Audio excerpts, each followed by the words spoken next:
Hello, I'm Bryony Worthington, and this is Cleaning Up. My guest this week is journalist and author David Wallace-Wells. In 2017, David exploded onto the climate scene after he wrote an article exploring worst-case climate scenarios for New York Magazine. The article quickly gained a massive readership and lots of feedback, but sadly not all of it positive. A detailed annotated version was subsequently published, providing full factual references and some corrections. He then went on to publish The Uninhabitable Earth, Life After Warming, which rapidly became a bestseller. I wanted to ask David what led to his interest in climate change, how he's feeling about it now, and about his current work. Please join me in welcoming him to Cleaning Up. Before we start, if you're enjoying Cleaning Up, please make sure that you like, subscribe, and leave a review, and tell all your friends about us. To make sure you never miss an episode, subscribe to us on YouTube or your favourite podcast platform, and follow us on Twitter, LinkedIn, or Instagram. Over the holidays, we moved the Cleaning Up newsletter to Substack, where you can find it on mlcleaningup.substack.com. That's mlcleaningup.substack.com. And don't forget, there are over 170 hours of conversations with extraordinary climate leaders on cleaningup.live. That's cleaningup.live. One more thing before we get going. I'm also in the process of launching a brand new Substack called The Thoughts of Chairman Michael. The aim is to create a single hub bringing together all my written, audio, and video output. You'll find everything from links to my conference speeches and Bloomberg NEF columns, exclusive thought pieces on the transition, and miscellaneous blogs on stuff I've found interesting. I'll be posting new content regularly, so make sure you subscribe. Search for The Thoughts of Chairman Michael on Substack, or, if you can spell my name, go to emilybreik.substack.com. That's emilybreik.substack.com. See you there. Cleaning Up is brought to you by our lead supporter, Capricorn Investment Group, the Lee Breik Foundation, and the Gilardini Foundation. David, welcome to Cleaning Up. It's a real pleasure to have you. And I wondered if we could kick things off just with the obvious question. Who are you and what do you do? Thanks. Yeah, it's great to be here. I'm a big fan of the podcast, so really thrilled and humbled to be here as a guest and talking to you especially. I'm an author and a journalist. I write often about climate change. I wrote a big book in 2019 called The Uninhabitable Earth, Life After Warming. And that was based on an article I'd written in New York Magazine in 2017 surveying worst case scenarios for climate change, which had the same title. And now I work at the New York Times, where I write some about climate, some about the pandemic, and some just about our messy future and how we live in it. Wonderful. And it's fair to say that you kind of broke into the climate scene really as a result of that article in the New York Magazine. And it was one of the most read articles that the magazine had ever published, right, at the time? Yeah, those records get broken every year because audiences grow. But it was for a few years, I mean, I got a bunch of million readers, and for a few years it was the sort of the top article of all time. It got surpassed when Michael Wolff published a dishy excerpt about Donald Trump's war room. But, that happens. Yeah, definitely. And what was, talk to me about what led you to write this article, because it was written with a particular, the reason it broke through, I think, is because you took a particular angle. And what was it in the run up to it that made you sort of compelled you into writing this piece? Yeah, I'm not somebody who spent my whole life focused on climate change.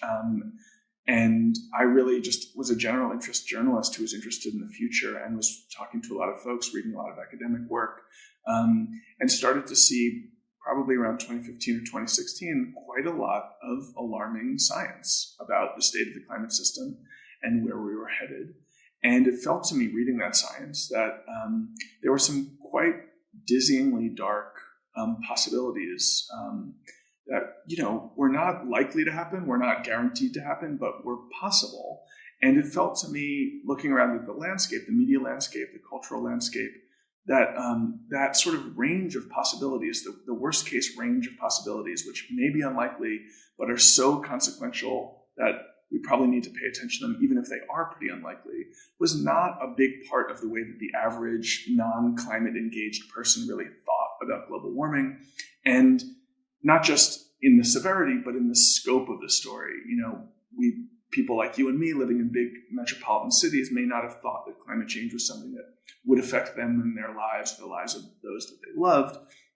But the more that I understood about, especially some really scary climate, warming outcomes, what it would mean for agriculture, what it would mean for economic growth, what it would mean for inequality, conflict, all the way down the line, it seemed that we were not just mistaken by avoiding or looking away from worst case possibilities. We were also mistaken in how much we had compartmentalized the threat to allow ourselves the ability to think about the future, in our own lives, sort of unmolested, undamaged by climate impacts. And what I set out to do in the story was to try to break both of those delusional bubbles, and to some degree grab the reader by the collar and really take them on a tour of what was possible, partly as a way just of sharing the science and hoping that other people like me would be brought along and moved as I was out of fear, among other things. But partly just to sketch the grandness of the story that we were all living through collectively on planet Earth in the 21st century, and to give people who, like me, had thought about climate change a little bit but weren't preoccupied with it, a sort of reason to see many more parts of their lives and many more parts of their dreams for the future as tied up in this same story, which was an incredibly consequential one that had some relatively soft outcomes, but also some quite bleak and dark outcomes. And to kind of give the impression, I hoped, that it was up to us to navigate that landscape of possibilities and try to get as close to the relatively soft landings as we possibly could. And there was quite a strong response, right? Not only just did it gain a large readership, but you got feedback, right, from different communities. And do you want to talk a little bit about some of the feedback and how you dealt with it? Like, how did it feel? Yeah, I mean, I think in part because it was such a phenomenon, there was a lot of commentary and indeed some criticism, particularly from climate scientists and climate advocates, who pretty immediately argued that I had, to some degree, overstated or overhyped the science that I was basing this story on. And then, sort of secondarily, that even a good faith project of this kind, even one that was absolutely responsible about worst case science, was still irresponsible, because talking about worst case scenarios was scary, and that would lead people not to be engaged, but to fall into fatalism. So, we responded, I think, quite well as a journalistic outfit. The thing had been fact checked very carefully, and we went through and we published an annotated version that same week, in which we showed all the academic articles or interviews where each sentence had been drawn from, and it literally was basically like a footnote for every sentence. And some of those were papers that scientists in the field may look at and say, those are extreme findings. That's not exactly what we would endorse as a median projection for agricultural yields of 4 degrees or whatever. But it still, I think, somewhat put to bed the criticism that the piece itself had been based on bad science. I showed all the work, I showed all the scientists I had spoken to, and sort of moved the conversation then to that second stage, where we were talking about whether it was A, responsible, or B, effective from an advocacy point of view, to be talking in these terms and trafficking in this kind of alarmism. And I had feelings about that as I wrote the piece, as someone who had sort of woken up to climate change out of fear. I thought, surely there are many more people like me. Maybe they're not the majority. Maybe they're not even a large plurality, but there are going to be some people like that. But I felt in having conversations in the aftermath even more strongly that while this is not necessarily the only way to tell the story of climate change, there are many people for whom it works. It hooks them, it engages them, it motivates them. And I think we've seen that play out very much in the years since, not just because of my article, but because of all of the different kinds of more strident, urgent climate rhetoric that have come out around the world. Maybe most exemplary is Greta Thunberg, but Extinction Rebellion, Sunrise Movement in the US, climate strikes globally. All of these are engaged in a kind of, I would say, alarmist rhetoric. I think some of the founders may disagree, but that has resulted in a whole new age of global climate engagement. And I think that those two things are very clearly connected. That fear is a motivating force. We know that from history. We know that from the history of activism. Again, it doesn't have to be the only way that people relate to this threat or the only thing that hooks them into activism. But to dismiss it somewhat out of hand and prematurely, I think meant, if not alienating, then at least leaving on the sideline a lot of potential allies who might have been otherwise engaged by that work. And the fact that more people are speaking in these terms and have been, I think has been ultimately quite productive for the climate cause. I think it's one reason why we're in a somewhat better place now than we were when I wrote the article. Although that story is a very complicated one, which I imagine we'll get into to some degree. It is now, I would say, clear that the world is moving in the right direction on climate, which is not something I would have said in 2017, not something I said all that regularly in 2019. The question is much more, are we moving fast enough? Are we doing enough? Not, are we doing anything at all? But I think the fact that the planet has moved, the world has moved in that direction is, among other things, a tribute to the power of a more alarmist climate message. And do you think one of the problems, of course, with climate is that it's playing out over a long time period? Like, it's not an immediate threat. It's not something that's facing us here and now all the time. Although the frequency of events is increasing, it is something that plays out over a century or more in terms of its full impact. And that means that you're into a game of predicting the future, which is really difficult, right? It's fundamentally hard. And there are certain trends you can look back on and you can analyze and you can extrapolate from. But my worry with climate is that there are some very seriously under discussed holes in our knowledge, which mean that we don't really, and when it comes to projecting into the future, a little bit of uncertainty today, compounds into a huge range of potential outcomes over time. And so it is a game of which future do you want to tell? And is there a right or a wrong answer to that question? I mean, you came down on the side of, I'm going to tell the scary future because I think it'll be motivating, but there's nothing to say that there's inherently, you can find data to support a very hopeful, optimistic view or a more apocalyptic view. And I guess neither is right or wrong. It's just it's the scale of the potentiality, the different outcomes that people have got to grasp, right? That none of this is certain. And that's a very hard message. Yeah, I think on some level, the appeal of apocalyptic thinking, not just when it comes to climate, but more generally in our culture, is about this uncertainty. That on some level, we prefer actually to imagine an apocalyptic future rather than one that we simply don't know how to process or understand.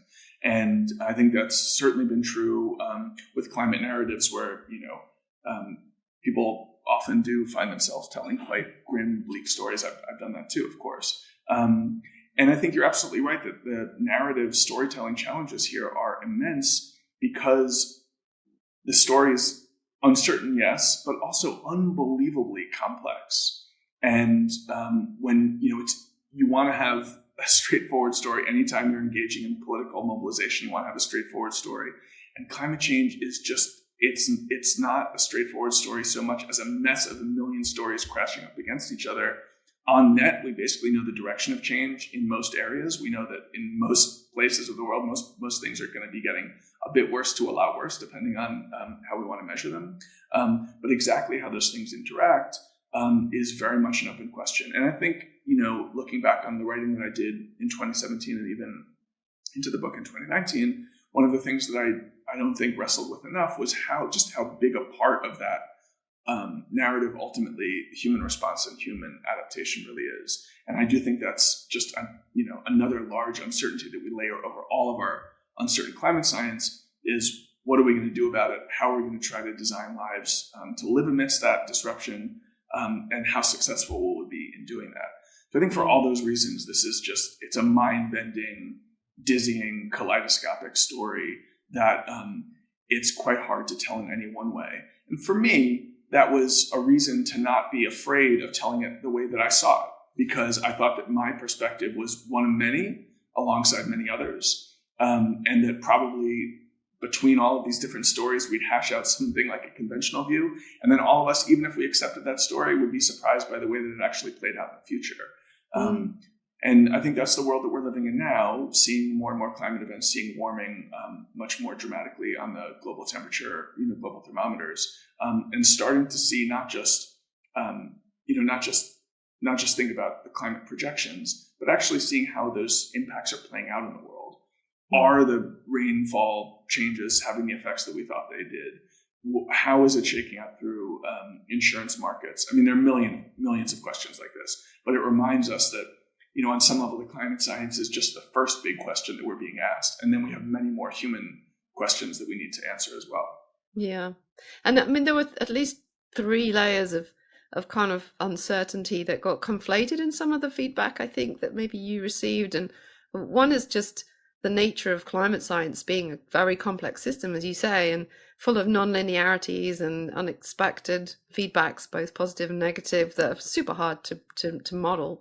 And the models are necessarily a simplified version of reality and often have huge gaps in them. Right. So there's that kind of foundational uncertainty. Then there's the kind of modeling forward of our current economic model, our energy systems, which perhaps, I'd love to get into that a little bit more detail, because there I think there were some valid criticisms about unrealistic emissions projections, which were just never going to be reality, and a lot of the criticism was kind of ended up focusing on that. And then there's the third one, which is just this messy human response that it's really, really hard to model. It encompasses everything from how we respond to populism and conflict and migration and all these messy human constructs and economic impacts, which are super hard to do.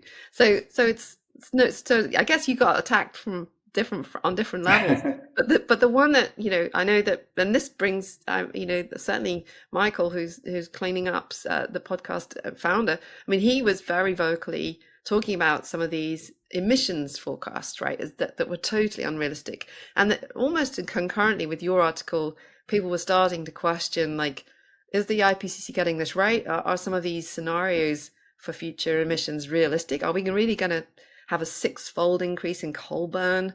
And there were, on that level, there was quite a lot of concurrent criticism, wasn't there, about some of these scenarios are just not feasible. That's not exactly the story that I would tell about those dynamics. Absolutely, there were energy modelers, people with particular expertise in energy research, who had questions about whether the highest end emission scenarios, namely RCP 8.5, were plausible, whether they'd ever been plausible, whether they were still plausible, going through the 2010s, whether it made sense for us to be basing our climate science on those trajectories or not. But I think, to describe those questions as mainstream or really visible as early as 2017, I think is to somewhat misstate the history. I wrote about this issue as RCP 8.5, plausible in December of 2019. At the time, the big Nature article that had addressed that issue hadn't even come out yet. It came out in January, the next month. So the conversation was a little bit in the air. There were some blog posts being pushed around. There were some podcasts. Certainly certain people were talking about it. But to the extent that the climate community has since then discarded RCP 8.5 as at least a description of a business as usual future, which I think they have, it really is since then. It wasn't concurrent. And if I had, done 6 months more of research and really gotten into the energy basis for all of this climate science, I may have gotten to some people who were raising questions. But at the level of the major scientific publications, at the level of the major scientific communicators, I think it was still a bit of an underground phenomenon that burst through over the year or two following. And in fact, the Nature article about the plausibility of RCP 8.5, one of the authors there is Zeke Hausfather, and he had, as recently as 2018, in a scientific paper, published described RCP 8.5 as business as usual. So I think what you're really talking about is a period, sort of starting in late 2018 through late 2019, where the questions being raised in the energy community finally broke into the climate science community. The question is, the interesting question here is less to me about when did we know what and when should we have known better, and more about how much of our understanding of the climate future and its possible risks comes from a story that was never plausible in the first place and made its way into climate science somewhat by accident. And I do think that there's a real concern there. I think that if you take RCP 8.5 out of the picture, most of the climate science that was done in the 2010s looks quite a bit less scary. Most of the science that scared me into action came off of that emission scenario. Although I would note, this is getting quite into the weeds, but I hope that I'm cleaning up, listeners know all this shorthand. I do think it's important to note that many climate scientists will tell you, okay, the emissions story in RCP 8.5 is not plausible, but that doesn't mean that we're not going to get to a forcing situation or a warming level that's described by that scenario. So, ultimately RCP 8.5 projects something like 4 to 4.5 degrees C of warming this century.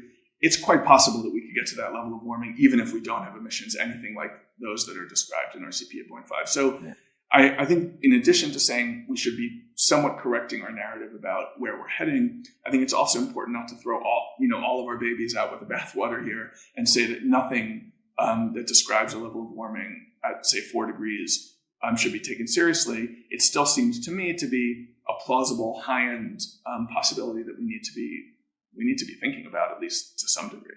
Yeah. I mean, I hear you about the sort of, kind of not assuming that everyone was talking about RCP 8.5 being a terrible scenario. There was, I think, at least one paper out in early 2017, but as you say, it would have only been picked up, I suspect, by those who were really into the weeds of energy systems modeling and who were rightly pointing out some of the flaws in the integrated assessment models that are used within the climate discourse. And so it was certainly not mainstream. So it's not a criticism that you hadn't picked up on this, but I suppose what it points to though is that there are these layers of complexity, and your point at the end is that you can still have a pretty now very sort of optimistic view of how the energy system is shifting. Certainly a 6-fold increase in coal burn globally is just not going to happen given where we are with the economics of clean energy. But you can still be very seriously worried about the non-linear nature of the climate risk and the sensitivities of the climate to the perturbations that we're kicking the climate hard, and every year we kick it even harder. And so worries about the sensitivity of that experiment are still valid, right? And I guess that's still something we have to grapple with. Yeah, Jim Hansen published a big paper earlier this year that many people debated and talked about that involved some of these questions. And he came up with, and his team came up with a very high estimate for climate sensitivity, which most people describe to me as being sort of on the boundary of plausible, maybe just not plausible, but maybe just inside the range of plausible. And that to me is quite concerning if we think that there's a relatively small but serious chance that climate sensitivity could not be 2.5 degrees, that we wouldn't get that level of warming from a doubling of CO2, but something like 4 or 5, that really changes the way that we think about even the good stories that we've been seeing in the on decarbonization over the last few years, because it means that even really quite rapid green transition doesn't end up changing the ultimate warming level that we'd be expecting to see later this century. And I don't mean to endorse that paper or that climate sensitivity finding. It's just to return to what you said at the top, which is so much of this is governed by uncertainty. And we have to keep that in mind almost as a first principle in thinking about wherever we're going to end up. And, that goes for both people on the optimistic end of the spectrum and the pessimistic end of the spectrum. The truth is the future is is dark. We see it we only see a few feet into the future. We only see a few years into the future. We don't see even those years all that clearly. And whenever we find ourselves telling big dramatic stories, we should, try to remind ourselves that the main thing that we know about the future is that we don't know the future. Absolutely. And then there are these periods where empirical scientists, you can kind of sense the fear in their eyes or in their writing, because anomalies happen which don't seem to correlate with what they're expecting. And to this year's ocean temperature anomalies, that feels to me like a really big reminder that all of this is completely uncertain, and we're in uncharted territory. So when you see a year like this, where the gap between what the last readings were and this year's readings are so extraordinary, and everyone's scratching their head as to understand why, that makes me worry that we're into a nonlinear response, which means that all bets are off slightly. Yeah, and I mean, a lot of even quite sober-minded scientists looking at this year's temperature records will say we can't really explain why they're so high. We can't really explain why the temperatures are so high. We know a lot of the factors. We know El Niño's probably contributing somewhat. We know that obviously there's an underlying global warming trend. We know there's water in the atmosphere from supervolcano. Maybe there's some Saharan dust effect. Maybe there's some albedo changes based on the reduction of sulfur emissions. But even when you add up our best or even high-end estimates of what that gets us, mostly we don't get all the way to the temperature level we've seen, which puts scientists in a strange position, because we don't want to be scientists and science communicators, science storytellers. We don't want to be describing even the present that we're living in now as like unknowable or mysterious. We're not trying to fearmonger. But the truth is that we don't have all that good a handle on even the climate that we have today in 2023, 2024. So yeah, projecting that out into the future gets even messier. I guess, though, to return to the optimistic part of this, tripartite problem we're dealing with in terms of physical risk, the response of the energy system, and then human responses and political responses, that bit in the middle of how we energetically power our lives, that has got an optimistic story within it, right? That can be, even if we accept that there are so many uncertainties, and those uncertainties seem to be getting more unexplained, and the empirical evidence that's being shown seems to be deviating from models.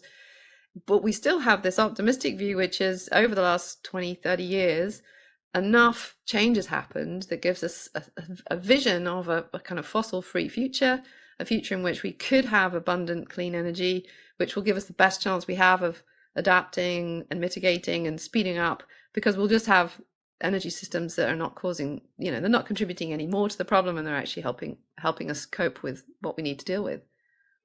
Yeah, and by the way, not killing 10 million or so people a year because of air pollution either. Yeah, exactly.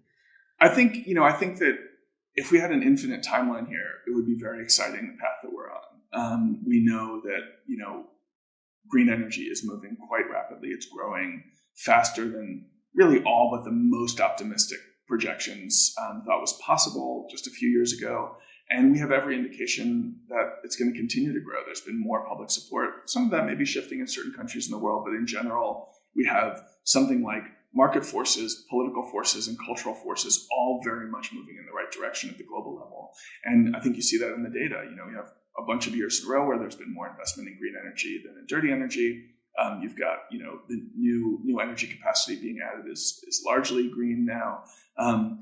But we're still in this problem where we're dealing with this huge legacy system of dirty energy, and we haven't even yet begun to draw down that peak. All that we're doing is basically eating up the new energy that we want every year, using green energy to supply that energy demand. And we need to have a whole lot more of it if we're going to start to actually retire the dirty stuff, which is what we're going to have to do to deal with the problem. So I think when we talk about even the sort of optimistic side of the story, the energy transition, especially at the global level, we're still talking about optimistic within some pretty grim parameters. Like, we basically know that we're moving too slowly to hit our climate targets of 1.5 degrees. Getting to limit global temperature rise below 2 degrees is going to be tricky. Maybe it's possible, but it's going to be quite tricky.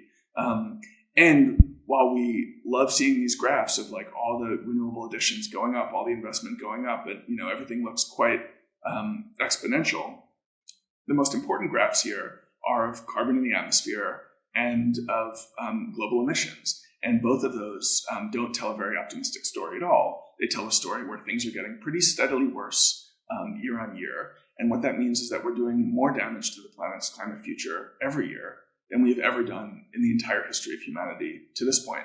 Now, we may be near a peak. We may be about to reverse that story. But I think in the public imagination, we talk about peak and we think about like reaching a peak is somehow like equivalent to getting to net zero. But actually, it's the farthest point we will ever be at from net zero is to be at that peak.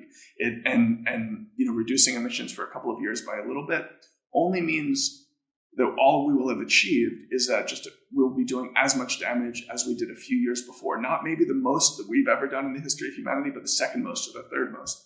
And it's an awfully long way down from a peak of 50 billion, tons of CO2 equivalent every year, all the way down to zero, or very close to zero, which is where we need to be. So even in the context of an optimistic story, and I agree, I'm much more optimistic about this than I was a few years ago. Even then, it's also important on a number of different levels, intellectual honesty, but also sort of the level of moral conscience. It's important to remember that, we're still very far from having solved this problem or even really turned the corner, as tempted as we may all be to say that we have, or maybe even more than that, to declare a kind of victory. Yeah, and maybe I do think there's a new sophistication now in the discourse about this inevitable shift away from fossil fuels, which has really only crystallized, I think, for me in the last couple of years, where people are talking about the need for both the eradication of the demand, the substitution of fossil fuels with clean, but now a conversation about the supply side, like the fact that the industry would love us to believe that fossil fuels are here to stay. We're just going to clean them up a little bit around the edges, and it's all business as usual.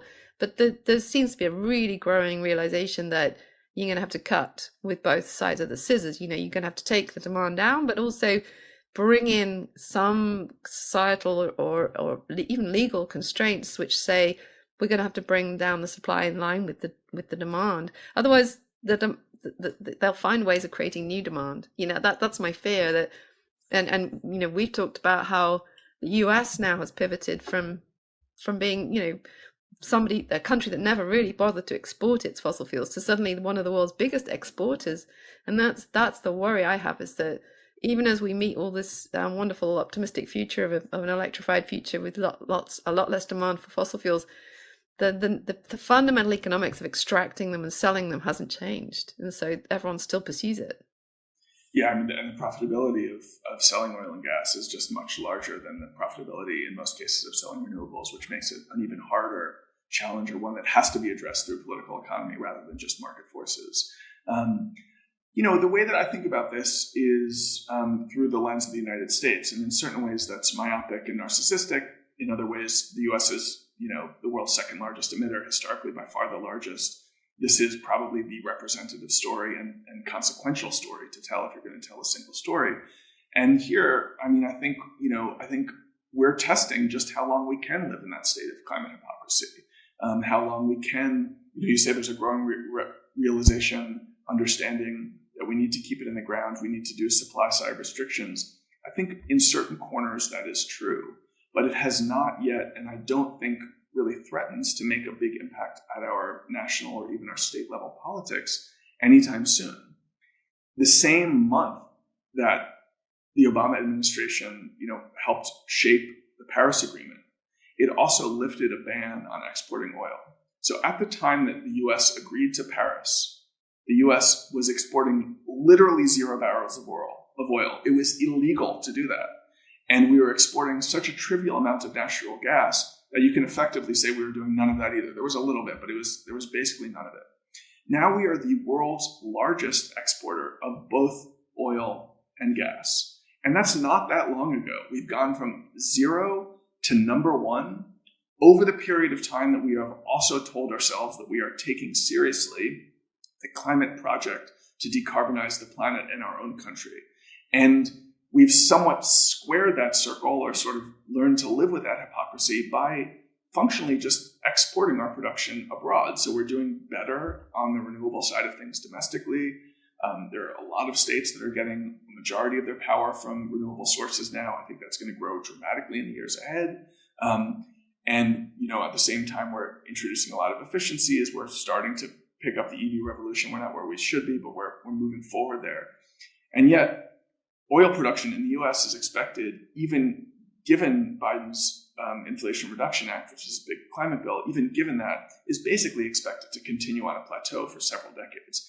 And that's really quite concerning. Now, whether the global demand is there for that oil in 2045 is somewhat to be determined. It's not entirely within America's control, but to the extent that the United States as a country is making a bet on where demand and supply are going to meet a couple of decades from now and approving oil projects and making investments on that basis, the bet that they're making is really that we're going to be basically where we are globally 30 years from now. We're not going to be in a better place. Probably not going to be in a worse place, but we're not going to be in a better place. And I think on some level, that's, it's obviously better to be, in a globally stable position, only doing as much damage every year as we've done recently rather than more. But it would be much better if we were moving in the right direction. And I worry a little bit that all of our self-congratulation about the green transition is really patting ourselves on the back for simply stopping making the problem worse. And when I even say that, it's a little misleading because we are every year making the problem worse, even if the amount of carbon that we're adding to the atmosphere is the same, because carbon is cumulative. It goes up there into the atmosphere and it stays there functionally forever. And one of the things that I've been thinking about a lot and has been really quite mind-bending to me over the last couple of years is that we can actually measure the total weight of the carbon that we have put up into the atmosphere. It does hang there for centuries or millennia, depending on how you want to measure it, but a very long time. And it weighs more than everything that we have ever built on planet Earth.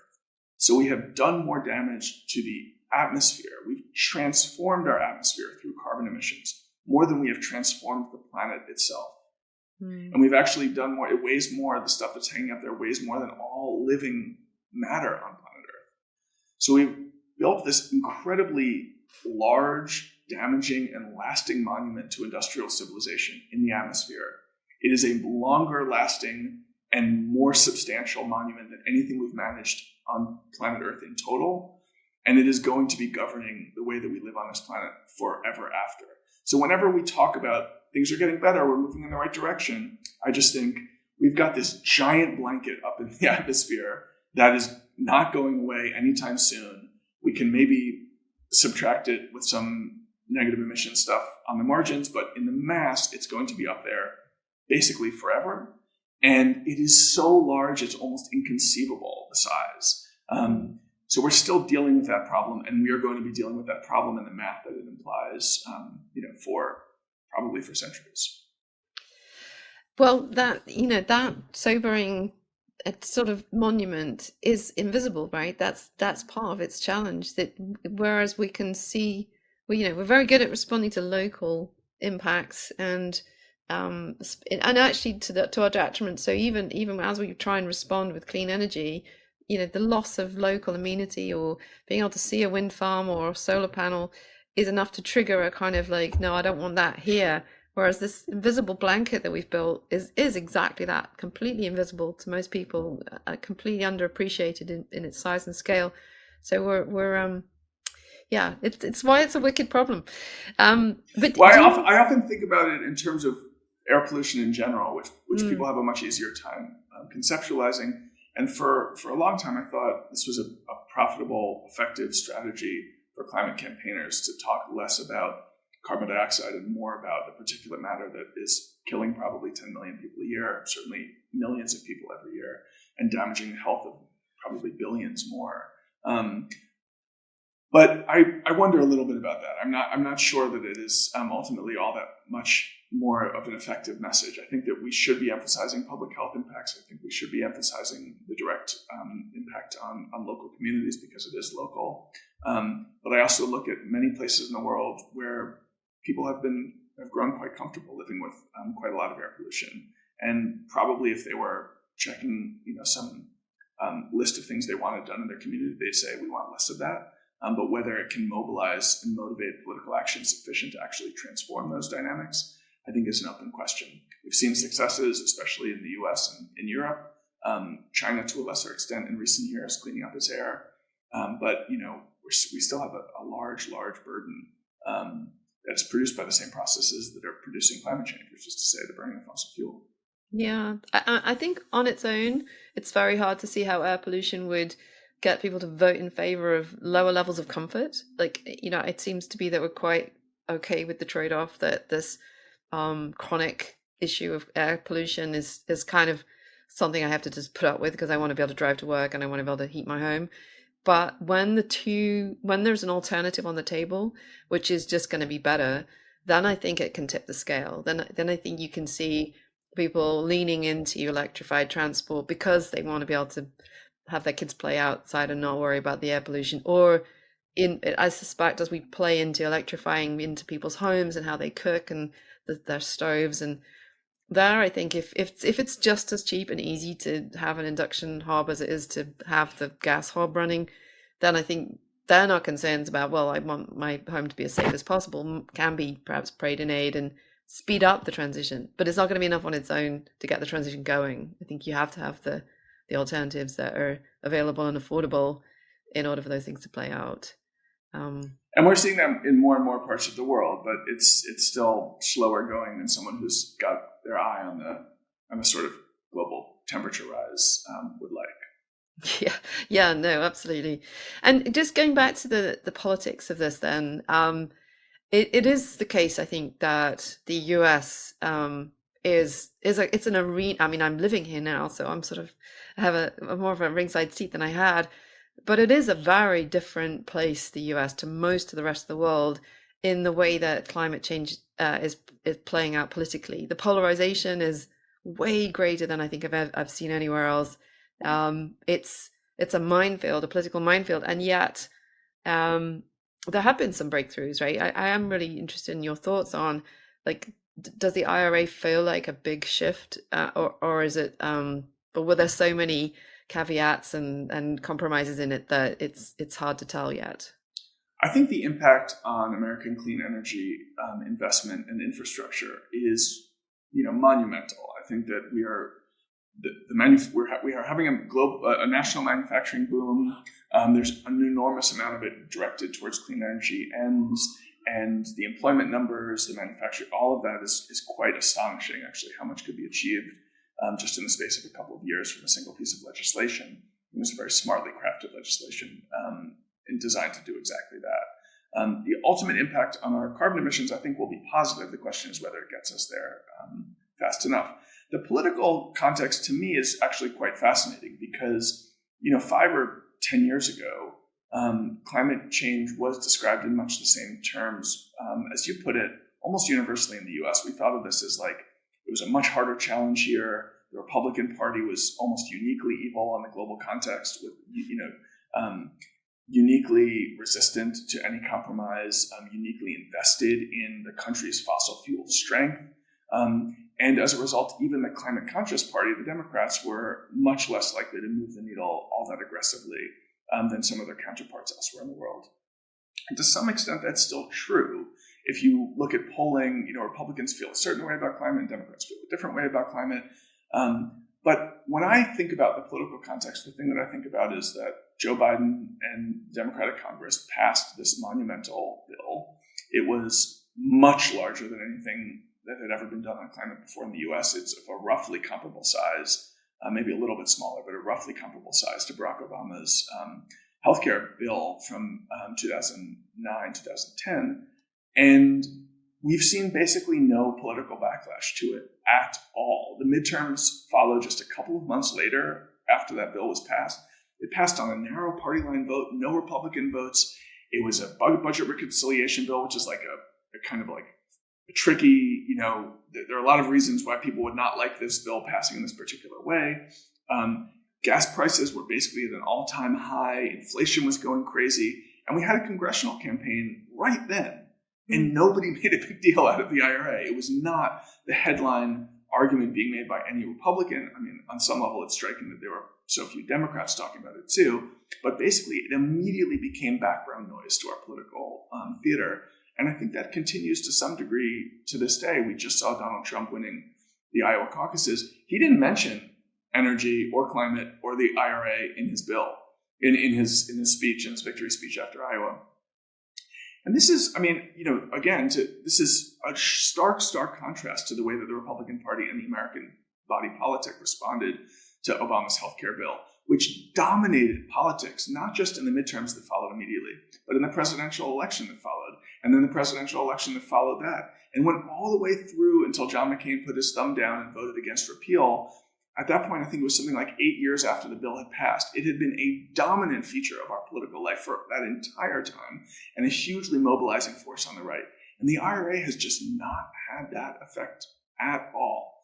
Now, that's not to say that I think the right wing is all on board for the green transition. They have all these plans. They want to undo it if Donald Trump gets elected.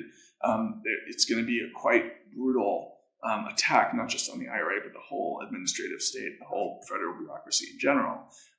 So I don't want to sound too Pollyanna-ish about it.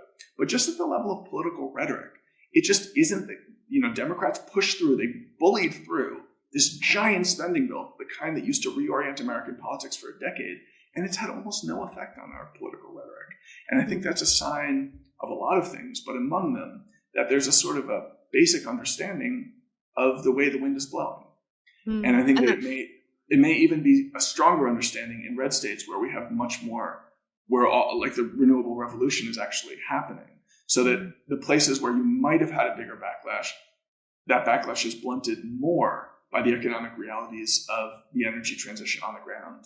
And as a result, climate campaigners may want climate to be a bigger part of the 2024 election. Personally, I would like it to be too, but I suspect it's actually going to be basically on the periphery and not something that either candidate talks about very much at all. And given where we were a few years ago with climate polarization, I guess I have to count that as progress. Well, it feels like it's had the effect of speaking to something deeper than just climate, which was what's the US's role in the world relative to other major economic blocs, right? That at least part of, I suspect, why it works is it's because of our energy security, and it's actually enabling the US to become a net exporter of fossil fuels, because the less you use at home, the more you can use for exports. And it's about the US relative to China, or the US relative to Russia, where would you rather? I probably actually would prefer to have the US be the largest supplier of fossil fuels and not be totally reliant on Russia and Saudi Arabia, because the proportionate amount of the economy based on fossil fuels is still quite small. In volume terms, it's a huge amount, but the US is never going to be a solely dependent economy based on fossil fuels in the way that Russia is, or the way that Saudi Arabia is. So for me, this new confidence, or this new energy independence that the US is discovering, I guess it plays out across parties in ways that are beneficial, if in the long run we think the US is a better actor and can be more trusted to do the right thing when it's necessary to sort of wean us off this addiction overall in good time. The US's newfound confidence is possibly a good thing. If I had to, I'm an American, so I'd rather have the US leading the way than Russia or China for sure. I do think that we often congratulate ourselves a little too hard on some of these points, though, as Americans. I do think we talk a bit too much about China's villainy here. There's basically no way that China will ever surpass America's, sum of historical emissions. So the US will always be the number one driver of the climate crisis. While China has been building up a lot of coal, much of it is going unused, and they're building so much more renewable capacity than everyone else in the world. They're rolling out EVs at a much faster clip. And, I don't want to be an apologist for the Xi regime, but I do think that there are a lot of things to envy about their response to the climate crisis, even given some of the dirty and uncomfortable things that they're doing along the way, both with coal and, let's say, forced labor and the like. But I come back to issues of global justice, and I think here the U.S. has been, I think we've really humiliated ourselves. This year at COP, big announcement on the first day about the formation of the loss and damage facility, which had been so long talked about. The U.S. committed to that loss and damage facility $17 million. Literally, on my favorite basketball team, there are 3 people who make more than that every single year. And the U.S. as a country couldn't find a way to commit. They didn't have to commit $20 billion. They didn't have, they couldn't find a way to commit, to pledge an amount of money that would seem even encouragingly meaningful to the people in the global south who had been calling for it for a decade or more. And I think we really do need to move a bit faster and look at. Yeah, sorry, go ahead. Well, no, but I think that, your previous statements are directly relevant to this, that the US is in the unenviable position of having been the largest polluter for so long and of having peaked at such a high level of per capita emissions that no one can ever catch you. So the minute you open up a conversation about loss and damage, there really is only one person who's going to be paying, and it does point towards the US rate. So I guess they're in a bind, right? Either they admit to the full totality, or they have to try and hope somehow they can keep it in a box and it not become a real. Well, from a diplomatic perspective, I think of this as, a sort of, there's a potential for a kind of negotiated settlement, or a kind of, in what happens in with a plea bargain in the courts, where it's like, if we want to avoid discussion of actually how we tabulate our responsibility for climate damages, the best thing to do is to make an impressive offer of what we can do up front.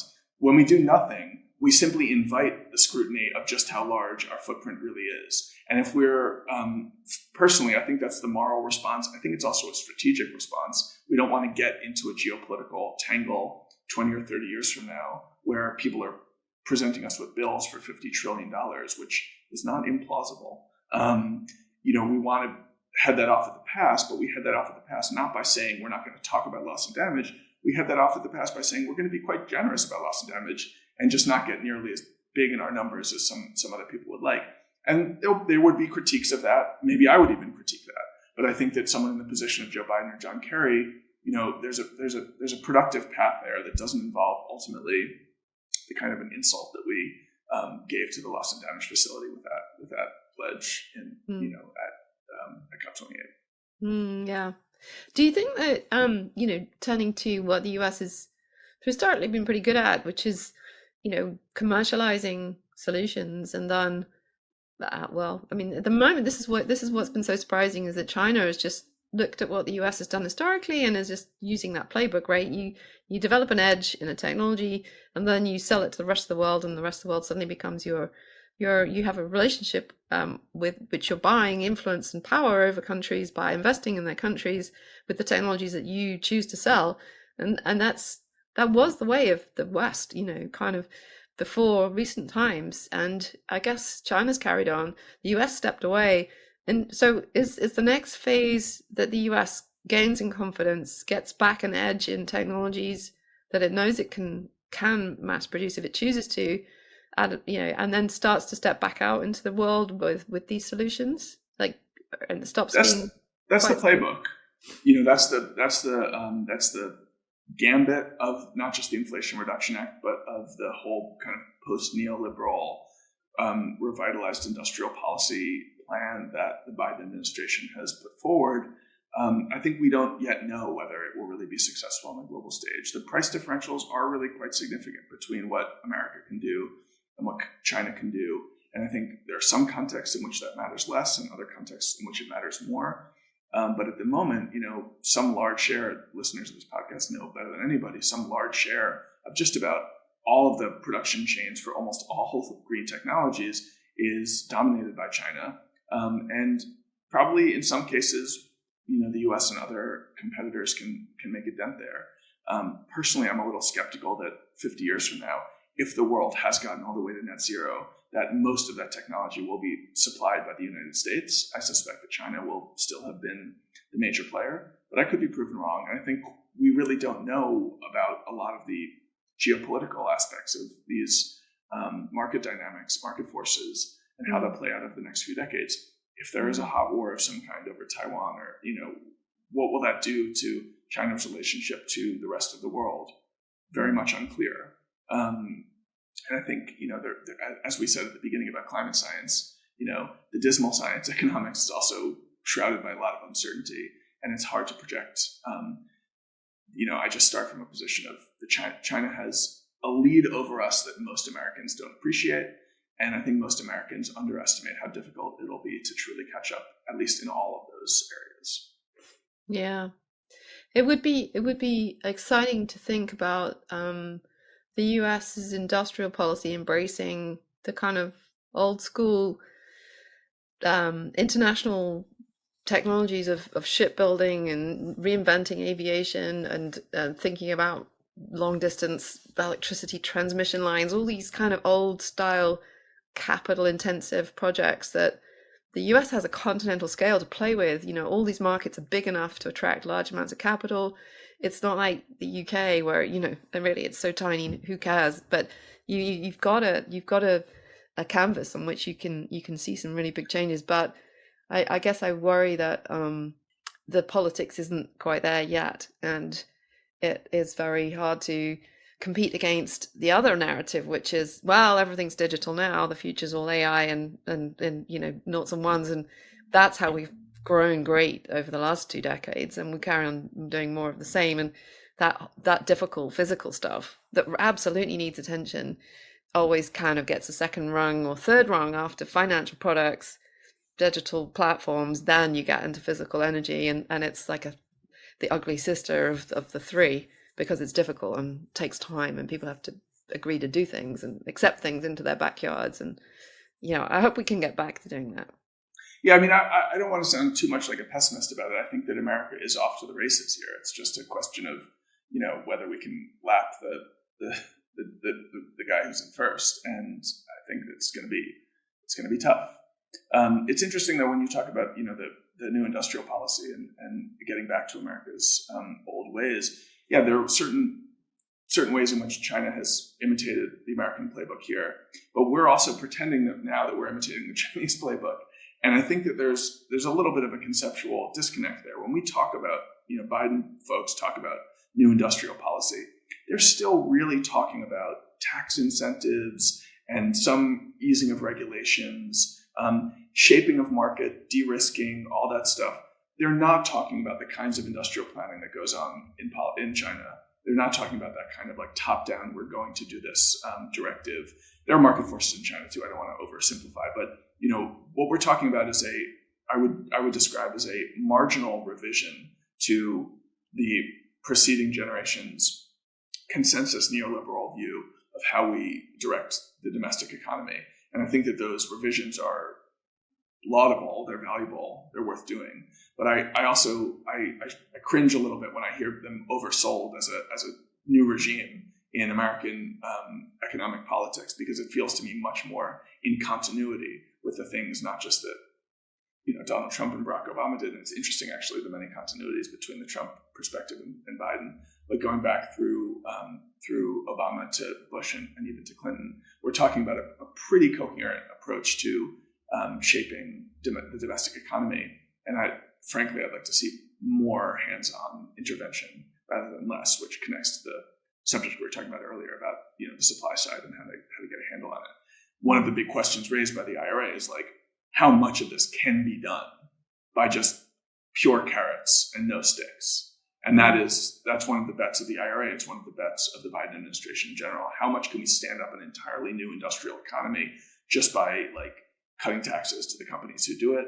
And how much does it require more aggressive approach to land use and zoning and permitting and not to mention a million other things that the government has been reluctant to get directly involved in to this point. Do you think, I just was reading this week about the moves on methane at a federal level, which did seem like quite a step away from just the carrots only approach, like the fining and the numbers of the sort of scale of the fines involved. They seemed pretty real.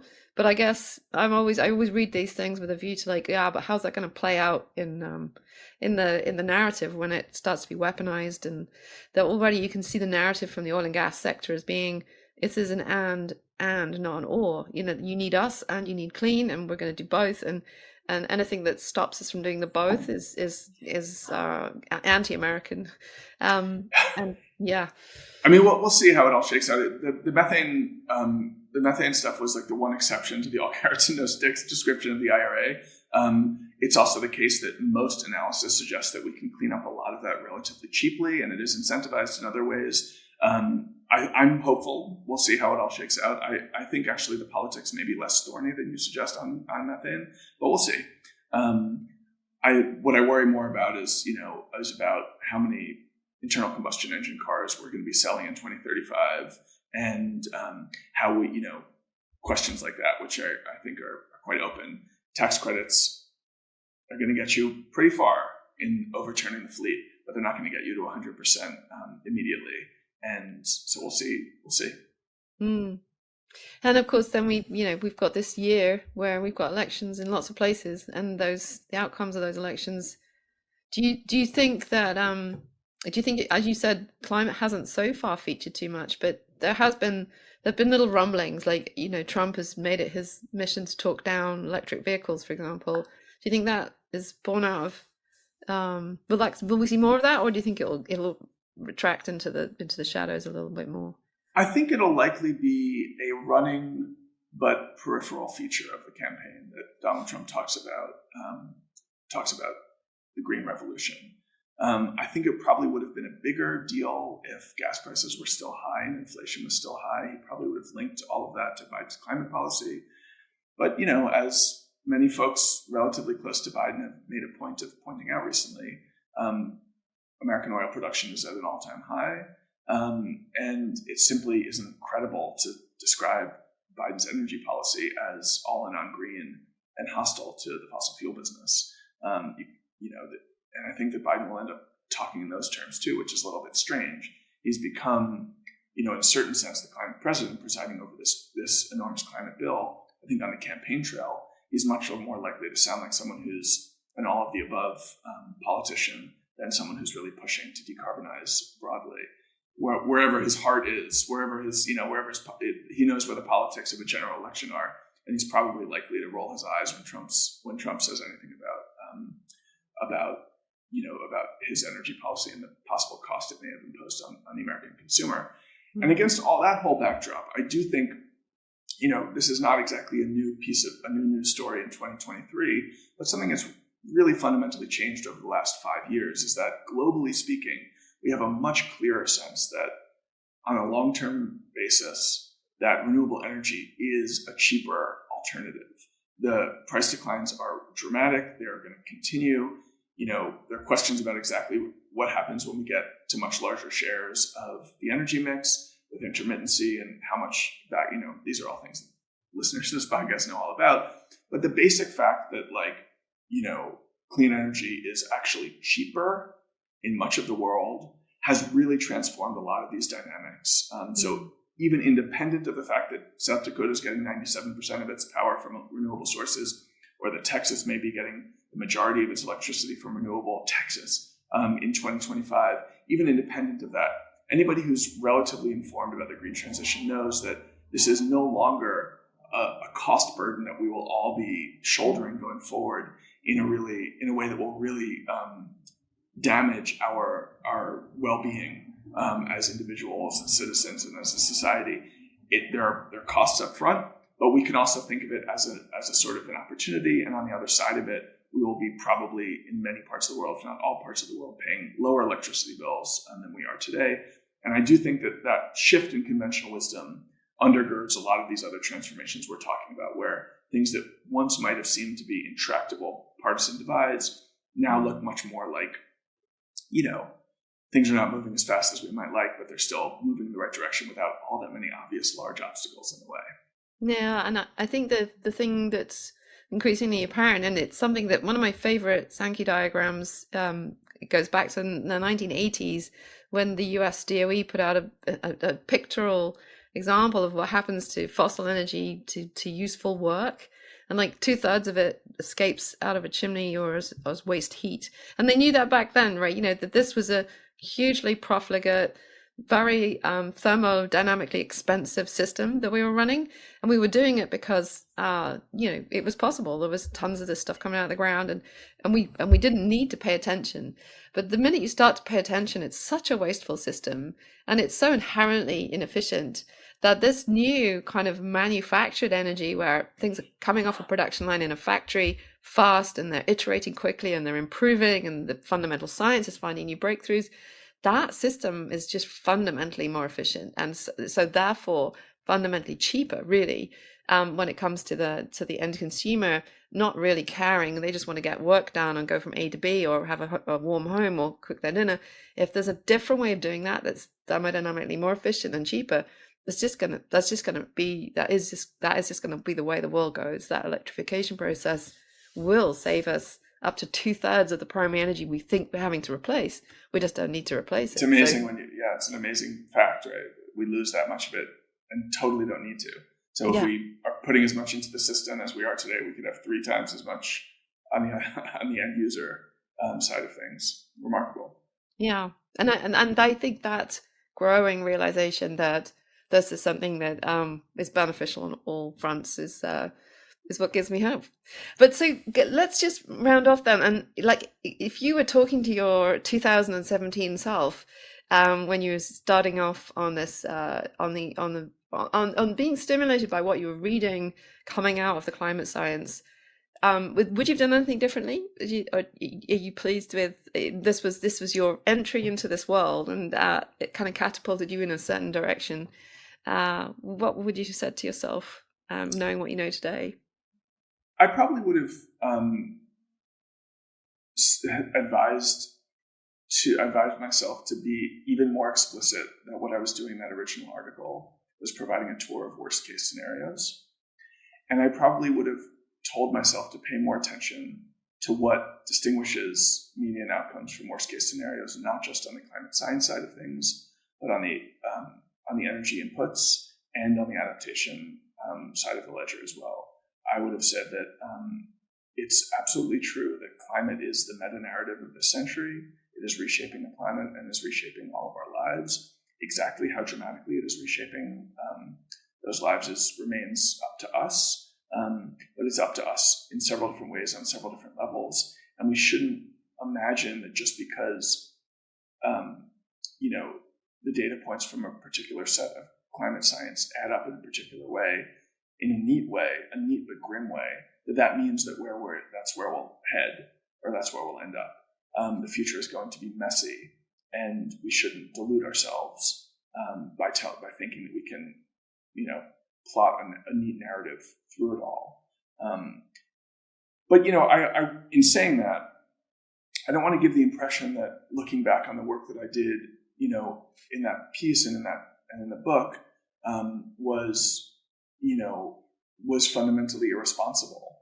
I think part of what it reflects is, going through the process of becoming a much more prominent person talking about these issues. And at the time when I started out, I was really on the fringes, and I thought, here's a perspective that I have, I know others share, but it's not getting the oxygen that it needs. And I thought it was a perfectly legitimate thing for someone in that position to do, to give oxygen to that. Because I got so much attention for it, I then found myself having to give a more total account and offer a more total story that incorporated many more caveats and much more expertise than I had folded into that first work. And the result of that is a more nuanced picture. At the same time, the world has gotten more nuanced. We're no longer ignoring climate change. We're actually moving on it. We're actually making those investments. All of these things are happening all at once. And it's really hard to disentangle that history and say, in 2017, it would have been a better story to tell A, B, or C as opposed to X, Y, or Z. I think that the story I told them was really important and useful, and I'm proud to have done it. It just happens not to be exactly the way that I see the world today, but that in itself is a kind of an encouraging and profound reminder that the world changes really quickly, and people change really quickly, and our politics changes really quickly, and that's encouraging. If we have cut in half our expected warming in just about 5 years, which is really what we did, we went from about 4.5 degrees to about 2.5 degrees in terms of baseline expected warming. If that happened, then that means that we can do a lot more from where we're standing now. It doesn't necessarily mean we can get below 1.5 degrees. It doesn't even necessarily mean that we can get below 2. But I think it reminds us that things that we think are permanent trajectories, permanent features of our culture and our economy are much more changeable, and in the right circumstances can change much more quickly than many of us looking out at the world and thinking of ourselves as passive observers can really acknowledge or admit. And that should be an encouraging, mobilizing message. It is also the message of the climate strikers and the climate protesters. who looked out and did not fall into despair, despite the fact that the facts, many of them were quite grim. They said, this is a story that we are still writing. We are still humans on this earth who are responsible for writing that story, and we're going to do everything we can to make sure it comes out more like the one we want to live than the one that we fear we may live. And as a result, we're not out of the woods. We haven't solved the problem. We're not going to avoid 1.5 degrees of warming. We're going to endure quite a lot of climate suffering as a result. But nevertheless, the world is probably going to be much more stable, much more comfortable, much more just than it would have been if we hadn't taken that action. And I think that should, encourage, excite, mobilize, and to some degree shame us into action today. Yeah. And fundamentally, whether it's fear or hope or a combination of the two, it's just propelling us into making a different future, right? That you can do it for different motivations, but the number of people whose engagement into this question is now going to be somewhat personal. Like, you are going to experience the heat wave, you may experience the water shortages, the wildfires. These are all impacts that are writing their own headlines. They don't need journalists to go finding out the stories, they're just writing themselves. And it will motivate people into a fear response. But then for every person it motivates in that way, there's also going to be someone who just sees the whole problem as a wicked problem they want to solve and is massively motivated by the thrill of finding a new way of doing something that doesn't have all the downsides that we do today. And does it matter? I mean, I feel like the one thing I'm pleased that you didn't do is to start from a self-censoring perspective and say, oh, well, no one's done it like this before, so I probably shouldn't do it like this. I feel like in a world of uncertainty, we should try as many different things as possible to see which do break through. And yours did break through. And it broke through to the extent that certainly when my foray into philanthropy, that was entirely stimulated by your book. The people who set up the foundation I worked for had read your book, and they hadn't read anything else on climate. They just picked up your book. And there was, something about the way it landed, the way it was positioned, the way it was written, that made it very accessible.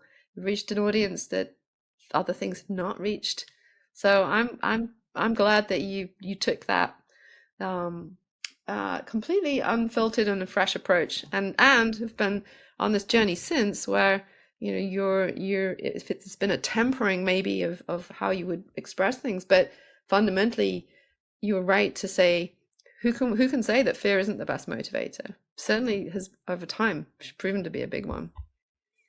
Absolutely. Thank you for the time today, and I think that's a wrap. Thanks so much. So that was David Wallace-Wells.